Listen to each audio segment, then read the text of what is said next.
Welcome. My name is Natasha Sherman and I am your host. And my guest today is Nina Angela McKissock. She was a hospice nurse for many years, and she has recently written a book called From Sun to Sun, A Hospice Nurse Reflects on the Art of Dying. Nina, welcome. Thank you, Natasha. It's lovely being here. Thank you. I read the book in its entirety, and I found it extremely powerful in a lot of ways. It was kind of haunting. So you tell stories, you tell individual stories of people that you were with on their deathbed, and very different people. And at the same time, you put in your observations and your feelings, which makes it very compelling. And I think the thing that for me was the biggest takeaway for me was that you are with people at probably the most intimate moment in their lives. They are getting ready to leave their bodies, and their bodies are falling apart. And then all the emotional stuff and whatever it is. So it takes a very special, I think, and intentional kind of person to be with them. And it occurred to me that you were that. But I loved the intimacy of it. Mm-hmm. And so I wanted to ask you, I just picked out snippets from the book, mm-hmm. and then I'm going to read and ask for your reactions. So you said, it's my belief that the stories will enhance people's understanding, that even though there may not be a cure, there can be great healing within the dying process. So can you say some more about that? Mm-hmm. In one of the stories, or a few of them, I've demonstrated the story of someone who accepts being vulnerable, for instance, and then they allow their families to take care of them. Where in their normal lives, they were very independent and in charge. I have Rick, the Marine. Yes, I remember that story. He just wanted to do it his way. He was a very wonderful, loving, strong man. And when I finally had a little talk with him, and impressing upon him that there's no longer separation between he and his family and he and his body, that giving the gift for his family to allow them to take care of him would be a wonderful gift for them. And sometimes you'll see when you talk to someone, and when you talk to someone when they're at the end of their life, it's not a long discussion. It's a right. brief words. Yes. Usually you have a relationship you've established with them too. So in a very short period of time, might I add. Yes, sometimes. For the most part. Yes, the most part. I'm going to interrupt you here for a second, because I remember that story about Rick the Marine. And mm-hmm. so here he was, this really strong, mm-hmm. effective guy, and his identity as that had gone. Mm-hmm. And so he was the one who insisted. His family wanted to take care of him at home. He insisted on going to hospice. He insisted on them not seeing him, and they would mm-hmm. hang around waiting for glimpses of him through the door. Mm-hmm. Mm-hmm. And it's heartbreaking, because this is the time where, it's time to let go of the other identity, and as mm-hmm. you say, let his family contribute to him. And what I so admired was that you had that conversation with him, mm-hmm. and he did allow them in. Yes, and that was very courageous of him, because I had felt as though I'd crossed a professional line with him. But I had to have, when you care for someone who is very vulnerable, you have to know yourself. And he was tuning into a fear of mine, which was wasting time and not recognizing love when I saw it. And so I felt very intensive, I was intense with my conversation with him, because a lot of it came from my own thing about my fear of wasting time. Right. So I have to, whenever you're So it's kind of wasting time, that precious moment where you could see such possibility for, the end of his life. And it also could have gone another way, and he could have died without that final connection with his family. And there are certain symptoms and signs we see within the physical assessment that we know when someone will be approaching a comatose state, and there's a little window of time they have where they don't realize that this is the only time you have. The symptoms you're having, when we decide through a very specific assessment that it isn't the medications or something else affecting especially their mental state. And Rick was an example where his disease was getting such where he was going to be approaching a comatose state, and the opportunity was over. That window would be gone. Yeah. You know, one of the things you say, which is very, I think, profound and hard for some people to understand. So there were a couple of things. One is you can't come into their space and bring your own agenda, whether it's a religious agenda or how you think they should die. And so I think that's what you were alluding to when you said, you know, I kind of crossed a boundary, but you saw an opportunity, and it wasn't as if you went in and slammed him verbally or whatever. You know, you just kind of woke him up for a moment. But the idea is that you have to embrace wherever they're at and step into their space. Yes. And you also use the words, you know, if you have sympathy, that kind of no longer allows you to be of service, because sympathy is comes from your own fear. You sympathize, and then your own fear comes into the space. Whereas if you come from love, compassion comes from the space of love, which then allows for who they need to be in that moment. I'm so glad you got that. Yes, yes. Because a lot of people say to me, how do you do that work? I'm too sensitive, I would cry all the time, I would feel sorry for them. And then when I learned that compassion is so different than sympathy. Yeah, because that's about them. When you're, it kind of reflects it. Yeah. Yeah. And yes, what you just said was just so wonderful and eloquent. I'm glad you got that from the book. Yeah. But then there was the example of, because it's not, you're human, you know, and you get triggered. And so there was the case of the guy who was a pedophile. Yes. And he was dying, and I think some of the staff had strong feelings about that. I mean, talk about stretching compassion, you know, because we're human beings. And so what can you say about that? How do you step into that space? Well, it's always easy to love someone who's loving you back, right? And it's nice, what happened was the volunteer Googled his name and found him on the Megan's list and Megan's Law list, and everything changed with him, especially with the volunteers. And when you really come from compassion and non-judgment,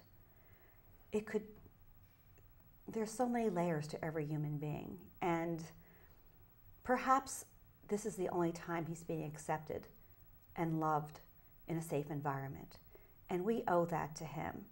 And I'm pretty fierce about that. I mean, that's good, because otherwise you shouldn't be there. Yeah, otherwise you shouldn't be there. If you're there to fix people, or to punish them, or to judge them, or to save them, it is usually you have a lot of frustration. You get burned out. Yes, that kind of thing happens. I think that would be exactly the result: burnout, because you're coming in with your own agenda and your own opinions. And it's not to say that that's easy to do, because we have very strong feelings about people who have done certain things. But almost like stepping outside of your opinions and just coming from the heart of compassion for another, you know, it's like Mother Teresa. Somebody asked her, you know, how do you pick up these people who have sores and oozing and whatever, and she, you know, and on a human level I could imagine it's pretty daunting, and she said, I just look at them as Jesus in his most distressed form. So it's kind of taking it out of the personal and creating just another human being. Sure. I mean, I go to the visual part of they were once a baby and someone held them and kissed their nose and their toes and had dreams for them. Someone did.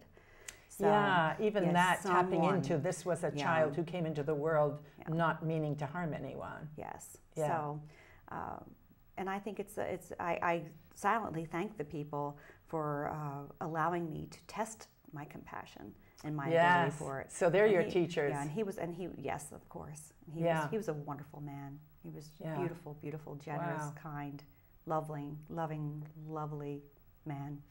And broken in his own way, but that didn't mean you couldn't have compassion for him.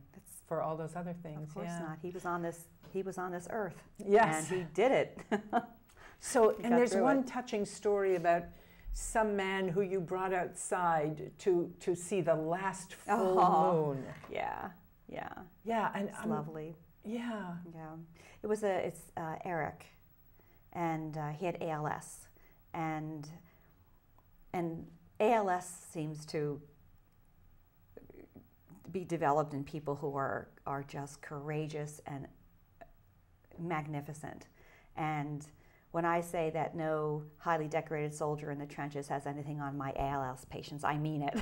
Wow. But yes, he had built a deck, and what had happened with him, I had put a caregiver in there, a nurse aide, who was quite unconventional, but she's my buddy. And when I have really complicated cases and she's available, I'll try to get her in there. And his wife was having a real hard time with just accepting, or not even accepting, or even doing the daily tasks of care. Right. And so when I got her in there, Shay in there, it was quite magical because his father had died from ALS, and he knew sort of what perhaps would be going on with him. So those magic moments when your heart is so broken yet it's so open that it just, sometimes I'm the first person crying when I get to a house. I'm the first person just witnessing but with him, we took him out to his, I was called at 2:30 in the morning by that nurse aide. She goes, "Come on, get over here, McKissock." So I went over, I said, "What is it?" She could have done everything that I did. Right. And she went out to the deck and said, "That's the reason. We have to get him to see his last full moon, because he loves them." So it was one of those giant harvest moons. It was just magnificent. Wow. So she was magical. The nurse aides who do all that hands-on care. Oh my goodness, it's so wonderful. And we got him out there. I just did what she told me to do. Right. And he was like bundled. He looked like a big pile of clean wash. He was just bundled up, and we just sat there witnessing it with him, and we both thought we were the luckiest people on the planet. Wow. Yeah. And it's so easy to recoil in fear and horror, especially if you're family, Of course. And it really takes something to create an open space around it, because it's their death, their departure. Where are you at? Do you fear death? Having worked with so many people. No, I don't know. No, I don't. No. And I have written in my advanced directives exactly what I want done for certain symptoms. Right. Yeah. Yeah. And do you think it's your work with hospice that gave you that, or did you already have that? I think it's my work with hospice, because I was an intensive care unit nurse, ER, teaching nursing, med-surg nursing before that. So everything is to get them to survive and survive. It's about fixing, surviving. Yes. Yeah, most of it. I wanted to read something from the book. You said, "How does one find quality in their life while living among the devastating changes of terminal illness? I've cared for 2 scientists who worked on the Manhattan Project, wealthy socialites, a professional bodybuilder, and homeless people who have told me they were happier now than they had ever been at any other time in their lives. They've told me it was exhausting to be them. Many said this was the first time in their lives where they could pay attention to the cool breeze coming through the window, the long-lasting scent of chicken noodle soup, and the fragrance their loved ones left behind after a visitation." I thought that was so profound, that it was exhausting to be them. And if we look at our daily lives, it's exhausting to be us in a lot of ways. And we're so, you know, we've got this identity, and then we've got all the things we say we're committed to and everything else, but there's a lack of beingness. And it's not to say you can't just be and be in a meditative state throughout everything you do, but most of us aren't. And so we got to keep up the facade, and we got to keep up the stories, and we got to keep up the impressions we want other people to have of us, and we don't want to be vulnerable. And when you finally know, I don't have time for this, I could see where there might actually be a huge sense of relief and actually embracing the moment. Yes. Someone famous recently died. Was his name Oscar or something? But he was saying it was so nice not watching the news anymore because he didn't feel as though he had to save the world. Yes. And be involved in it. Exactly. And it's not to say we should escape. I think it just gives us an awareness of bringing more, for me, bringing more awareness to your authentic self and kind of allowing your self-expression. Well, so many things times we think it's a responsibility when it's just an obligation. Yeah. And we think we have to do it, and it really isn't. Yeah. So I want to ask you to read the prologue of your book, because I thought it was very compelling. Oh, thank you. Prologue. And so, in the end, the last 5 minutes are often the same. The chest expands from the shoulders as if with each breath they are attempting to shrug. It's a posture of submission. Those with angst and fear, who have fought with every cell in their being to remain alive, are finally submitting to the process. It's quiet now. I breathe with them. The breath is shallow, like the end of a moan after making love. If I've managed their symptoms well, they no longer have the sounds and scents that terrify their loved ones, the gasping, gurgling, and sighing at the end of exhalation, and the oily, lappable scent of separating cells and closing synapses. The breath starts staccato as they diminish.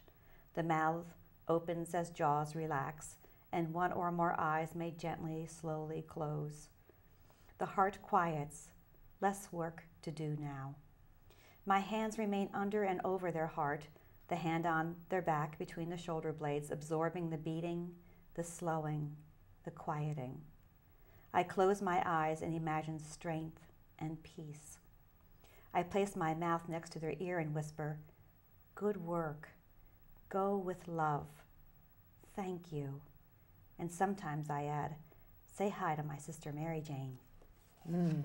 Wow. So moving and tender. Yeah, and so now I want to ask a little bit about the families, because I suspect that there is a challenge there. And then how do you meet the challenge of the needs of your patient, which sometimes isn't in alignment with what the family wants? Wow, and it's really happening a lot now, with people Googling every symptom, and then the dynamics have really changed. The family, when we admit someone to hospice, there's a team involved that specializes in end-of-life care, and the social work component usually has a really wonderful assessment of the family dynamics. Even when I go to admit someone, a loved one, let's say their children are there, adult children maybe, I can tell where everyone's seated around the loved one, what their roles are within the family. And every family has a dance that they've done and they've perfected. And I am not there to change the dance, but I am there to make sure that the patient is emotionally and physically comfortable. So when you have a family that is in direct opposition to the patient, sometimes you just have to let it be, and sometimes just families have that argumentative, disagreeing, battling it out, and then I can bring in my defense of whether they're safe and whether it's what they want. I have taken many a family member out and for a walk or something to talk to them about what they feel that their loved one wanted, what their wishes are.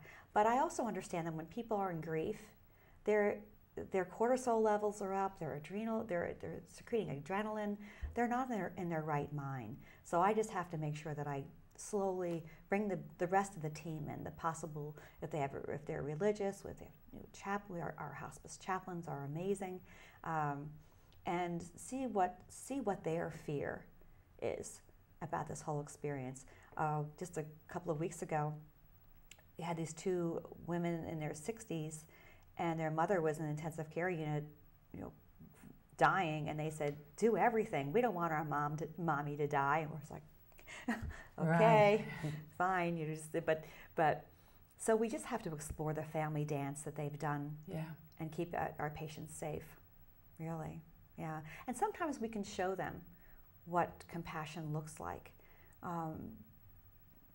Sometimes people are afraid to touch the dying, and sometimes they don't think that they're still have a sense of humor, and their personalities are still there. And I'll ask things, and many times they'll say to one of us, "I can't believe you just did that. You just went over and gave my dad a kiss and made him laugh," or something. So we have to get to know the style of the family, and keep the person safe. And I think what happens very often is you have this relationship, and then the person is ill and dying, and then you see them as an ill and dying human being rather than the person that they were, with this added component.